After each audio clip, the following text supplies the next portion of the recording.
পরিকল্পনাকারী, মূল যে পরিকল্পনাকারী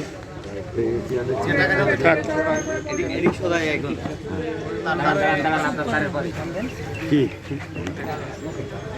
রকি ভাই একটুখানি কি যে এই যে আপনার বাবার হত্যার যে মূল পরিকল্পনাকারী আখতারুজ্জামান শাহীন, আসলে তার সাথে তার কি ধরনের সখ্যতা ছিল, কোনো ব্যবসায় কিছু ছিল কিনা, এটা একটা ব্যাপার। আর একটা মামলা হত্যা মামলার বিষয়টা একটু নিয়ে আসবেন, এইটা যদি একটু আপনি বলেন। আমি একটু বলে দিই, মনে থাকবে না। জি আচ্ছা, আমি সর্বপ্রথম যেটা বলতে চাই যে আখতারুজ্জামান শাহীন যে ব্যক্তির কথা বলা হচ্ছে, আসলে ওনার সাথে আমার বাবার কোনো সখ্যতা আছে কিনা এটা আমাকে আগে থেকে জিজ্ঞেস করা হয়েছে ডিবি অফিস থেকেও, যে তার সাথে কী ধরনের সম্পর্ক।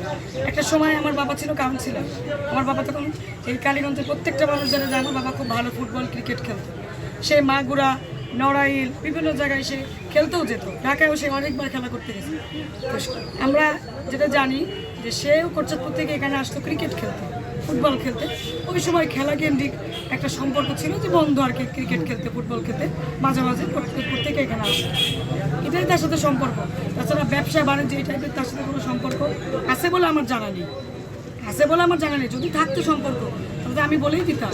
আমি তো এই বিষয়টা আগেই ক্লিয়ার করেছি। আরেকটা কথা আমি আপনাদের উদ্দেশ্যে করে একটু বলতে চাই যে এখন যে ব্যক্তিটার কথা আসছে যে আখতারুজ্জামান শাহীন যে ব্যক্তিটার কথা, এখন যে আসামিগুলো অ্যারেস্ট করা হয়েছে তারা নিজের মুখে স্বীকার করছে যে আমাদের সাথে টাকার কন্ট্যাক্ট হয়েছে, আমাদেরকে বলেছে 5 কোটি টাকা দিবে, আমরা কন্ট্যাক্টে তার সাথে ডিলিং করছি যে আমরা মারবো। আমরা প্রফেশনাল, তার মানে তারা প্রফেশনাল, তারা এই কাজই করে। তারা এই কেন মারছে, কি করছে, কেন করতে হবে এই বিষয় সম্পর্কে তাদের কোনো আইডিয়া নেই, তারা কোনো কিছু জানেই না। তারা স্পষ্ট স্বীকার করছে যে আমরা জানি না, আমরা টাকা দিছে, আমরা কাজ করছি। কে টাকা দিছে, কে করতে বলছে, আখতারুজ্জামান শাহীন বলছে আমাদেরকে করতে, তাদের বক্তব্য এটা।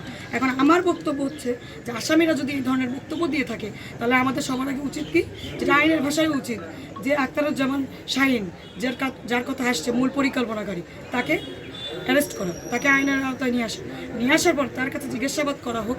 জিজ্ঞাসাবাদ করার পরে আমি তো বলেছি আগে যে সুষ্ঠু তদন্ত করা হোক, তার স্বীকারোক্তি নেওয়া হোক, সে কেন করছে, সেটা কি রাজনৈতিক ইস্যু, সেটা কি ব্যবসায়িক কিছু ইস্যু, যেটাই হোক সুষ্ঠু তদন্ত করা হোক, তার মুখের কথা নেওয়া হোক, তারপরে আপনারা নিউজ করেন, তারপরে আপনারা কথা বলেন। আমার বাবা আজকে এই 35 বছর ধরে এই কালীগঞ্জে জনপদে ভোটের রাজনীতি করছে, বিভিন্ন জায়গায় তার গ্রুপিং আছে, রাজনীতি থাকলে এরকম হবে। এর আগেও তার হত্যা করার বিভিন্ন পরিকল্পনা করা হয়েছে, বারে বারে সে বেঁচে গিয়েছে, সে উপজেলার চেয়ারম্যান ছিল, এর আগেও সে মনোনয়ন পেয়েছে, শুধু 3বার না, এর আগেও সে 8 সালে মনোনয়ন, 6 সালে পেয়েছে, 8 সালে পেয়েছে, আবার 14 সালে পেল, 8 সালে যদিও তার পরবর্তীতে চেঞ্জ করে দেওয়া হয়, আবার 14 সালে দেওয়া হয়েছে, আবার 18 সালে দেওয়া হয়েছে, আবার 24 সালে দেওয়া হলো। পরপর 3বার সে আওয়ামী লীগে 5বার নমিনেটেড, সে একজন আওয়ামী লীগের প্রতি প্রার্থী। তা আমাদের দলীয় নেত্রী এত বিচক্ষণ যে একটা মানুষের সম্পর্কে না জেনে সে কখনোই এই হত্যার পিছনে কি রাজনৈতিক কোনো কারণ আছে বলে আপনি মনে করেন কিনা? আমি রাজনৈতিক কোনো বিষয় আছে বলে আমি মনে করি না, তবে আমি এটা মনে করি যে যারা এই ধরনের নিউজ করছে বিষয়টাকে ডাইভার্ট করার চেষ্টা করা হচ্ছে, হয়তো হতেও পারে রাজনৈতিক কোনো ইস্যু, সেই জিনিসটাকে এখন ঘুরাই দেওয়ার জন্য ব্যবসায়িকভাবে নিয়ে যাওয়া হচ্ছে।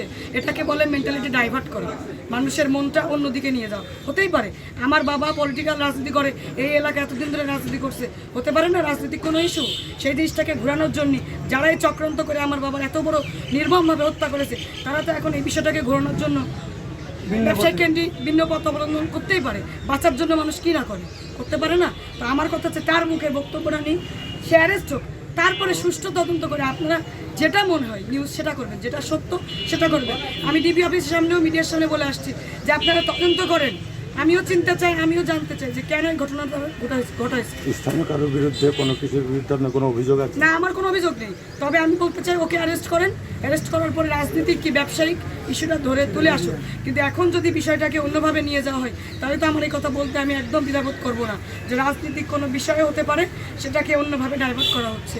আমার বাবা এই জনপদে এতদিন ধরে রাজনীতি করছে, আপনারা কখনো এই এলাকার মানুষ সহ আপনারা খোঁজখবর করে নিয়ে দেখেন আমার বাবা কেমন মানুষ, আমার বাবা মানুষের সাথে কত আপন। আমার বাবা যদি প্রিভিয়াস এরকম করে থাকতো তাহলে আপনারা আগে কেন রিপোর্ট করেননি? আমার বাবা নতুন কোনো সংসদ সদস্য হয়নি। এই জনপদে করবেন কিনা হত্যার কোনো মামলা করবেন? করবো, আসামি আমাদের ডেথ সার্টিফিকেট বা আমার ফর্মালিটিস পূরণ করিনি, আমরা অবশ্যই করব। কিন্তু আমার অনুরোধ থাকবে আপনাদের কাছে যে আমার বাবা এতদিন ধরে এই জনপদে রাজনীতি করছে, এমন কোনো নিউজ আপনারা করে আমার বাবার ইমেজ ক্ষুণ্ণ করার চেষ্টা করবেন না। কারণ আপনারা জানেন বা সাংবাদিক ভাইরা যে রাজনীতি করলে বিভিন্ন ধরনের মানুষ তাকে বিভিন্ন ধরনের মন্তব্য করে, কিন্তু এটা সিচুয়েশন অন্যদিকে নিয়ে যাওয়ার জন্য তো করতে পারে। সে কি বলছে যে তার সাথে কি জন্য সেই ঘটনাটা ঘটেছে, আমি তো নিজেও বলতে পারছি না যে কেন সেই ঘটনা ঘটিয়েছে। আমি তো চাই সুষ্ঠু তদন্ত করুক, সুষ্ঠু তদন্ত করে যেটা বেরিয়ে আসবে আপনারা নিউজ করেন, কোনো সমস্যা নেই। আপা, আপনার এসে বাবার মৃতদেহ ফিরিয়ে আনা বা শনাক্তের বিষয়ে কোনো তথ্য পাওয়া গেছে কিনা? শনাক্ত হিসেবে এখনো কোনো ওইভাবে তথ্য পাওয়া যায়নি, কিন্তু আমরা আশ্বস্ত যে কালকের মধ্যে আমরা কোনো একটা খবর পেতে পারি আর কি। আচ্ছা, ওই যে আখতারুজ্জামান শাহীনের পরিবারের না, কারণ আমি একটু বলে নিই, আপনারা কিন্তু এই বিষয়টা একটু খুব গুরুত্ব সহকারে দেখেন। দরকার হলে আমি এটা সাংবাদিকদের সাথে সাংবাদিক সম্মেলন যেটা বলে প্রেস ব্রিফিং, ওটা আমি দরকার হলে প্রয়োজন আমি করব। কারণ এই আমার বাবা এই জনপথে এতদিন ধরে কষ্ট করে এই কালীগঞ্জের প্রত্যেকটা রাস্তাঘাট, এই শিক্ষা প্রতিষ্ঠান প্রমাণ করে দেয় যে আমার বাবার কালীগঞ্জে কী অবদান। কালীগঞ্জ কী ছিল, ওই ব্রিজ যান, ওই ব্রিজে যে তাকালে আমার বাবা চেয়ারের কথা মনে পড়বে, কী করেনি আমার বাবা। আর এতদিন রাজনীতি করে, এত জীবন বাজি রেখে রাজনীতি করে তার আজকে ইমেজ ক্ষুণ্ণ করার চেষ্টা হবে এইসব নিউজ করে, এটা তো আমি মেনে নিব না। আপনারা তদন্ত করেন, তদন্ত করে যেটা হয় সেটা আপনারা নিউজ করেন। আসামি অ্যারেস্ট হোক, সে বলবে, স্বীকারোক্তি দেবে, আপনারা নিউজ করবেন, কোনো সমস্যা নেই। এখন এই ধরনের নিউজের আমি তীব্র প্রতিবাদ জানাই। পাশাপাশি এই জিনিসটাকে অন্য কোনো বিষয়ে নিয়ে যাওয়ার জন্য এই ধরনের মিথ্যা অপচার করা হচ্ছে, কারণ এই বিষয়গুলো কোনোভাবেই প্রমাণিত না। আপনাদের কাছে ইতিপূর্বে আপনারা কখনো দেখতেন ঘটিয়ে, কেন দেখেননি? এখন আমার বাবা নিখোঁজ এই কথা বলে কি আমি অপরাধী হয়ে গেলাম? এই ধরনের ইমেজ আমার বাবার ক্ষুণ্ণ করা হচ্ছে। আমার বাবা কাউন্সিলর থেকে আজকে এমপি হয়েছে, তাহলে এই জনপদে সে কতদিন ধরে রাজনীতি করছে। আপনারা কেন তখন নিউজ করেননি যে আমার বাবা খারাপ, আমার বাবা এরকম? তখন নিউজ করতেন আপনারা। এই বিষয়টা আমার অনুরোধ আপনাদের কাছে, আমি অনুরোধ করছি আপনাদের বোন হিসেবে যে এই বিষয়টা আপনারা এই আমার এই কথাটা তুলে ধরবেন যে কেন এখন এই ধরনের কথা বলা হচ্ছে। আমার বাবার ইমেজ ক্ষুণ্ণ করা হচ্ছে। আমার বাবা আজকে এতদিন ধরে কালীগঞ্জে রাজনীতি করেছে, তার যে জনপ্রিয়তা, আপনারা অলিগলিতে যান, গ্রামে যান, খোঁজেন এই ধরনের নিউজ বিভ্রান্তিমূলক। তাহলে আগে কেন আমাদের মাননীয় প্রধানমন্ত্রী এত বিচক্ষণ, তার সে এতটুকু একটা ভুল করলেও, 1 ইঞ্চি ভুল করলেও তার কাছে কোনো ছাড় নেই, সে যাই হোক না কেন, সে যত বড় যেই হোক। আখতারুজ্জামান শাহীনের পরিবারের প্রতি কোনো অভিযোগ আছে কিনা বা কোনো আইনের আওতায় আনার কোনো দাবি আছে? আমরা ইতিপূর্বে শুনেছি যে আমরা এরকম থেকে জানছি যে আমি আগে জানতাম না, এখন মানে কিছুদিন আগে থেকে জানলাম তার কথা। তার ভাই নাকি একজন মেয়র, জনপ্রতিনিধি, একজন দায়িত্ববান লোক। তো আমি ওনার প্রতি সম্মান রেখে বলতে চাই যে আপনারা যেহেতু মিডিয়ায় কাজ করেন, ওনার ভাইয়ের যে ঘটনাটা, যে এটা শুধু আমার বাবার নিয়ে ঘটনাটা, ব্যাপারটা এরকম না। আপনারা দেখবেন যে কালকের সময় টিভিতে নিউজ হয়েছে গতকালকে যে কারোর হাত নেই, কারোর পা নেই, কারোর কোমরে, কিডনিতে কোপ, এরকম নাকি বিভিন্ন সময় মানুষের নাকি এভাবে সে হত্যা করার চেষ্টা করেছে, অনেকে প্রাণে বেঁচে গিয়েছে। তাহলে তো এই ধরনের অপকর্মের সাথে সে অনেক আগে থেকে লিপ্ত। তাহলে তার আপন ভাই সে কি কিছুই জানতো না?